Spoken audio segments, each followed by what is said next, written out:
बांग्लादेश में हिंदू, बौद्ध और अन्य अल्पसंख्यक समुदाय के लोगों को वहां के कट्टरपंथियों के द्वारा मारा जा रहा है, जलाया जा रहा है, उनकी संपत्ति को लूटा जा रहा है, माताओं और बहनों की इज्जत के साथ खिलवाड़ हो रहा है।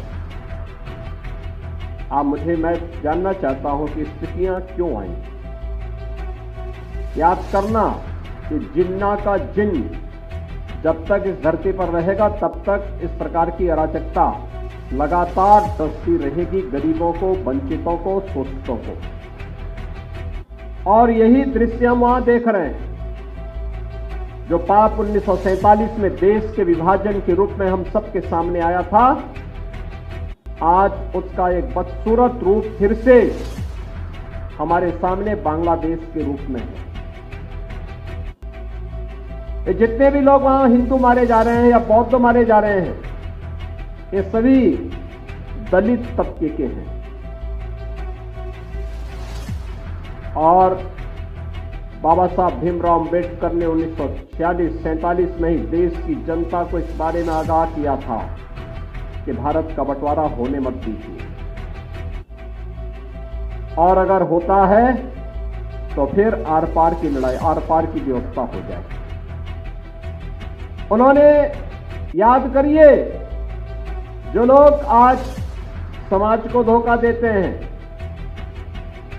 झूठा प्रलाप करते हैं, उन्होंने उस समय भी जब हैदराबाद का निजाम के रजाकारों के द्वारा दलितों के गांव चलाए जा रहे थे, उनका शोषण हो रहा था, उन पर अत्याचार किया जा रहा था, तब बाबा साहब भीमराव अंबेडकर ने खुला पत्र लिखा था हैदराबाद के निजाम की रियासत के सभी दलितों के लिए।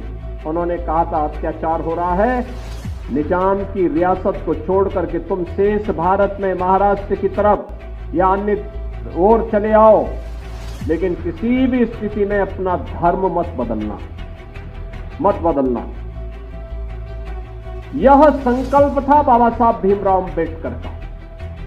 और स्वतंत्र 1947 में 46-47 में जब उन्हें प्रलोभन देने का प्रयास हुआ,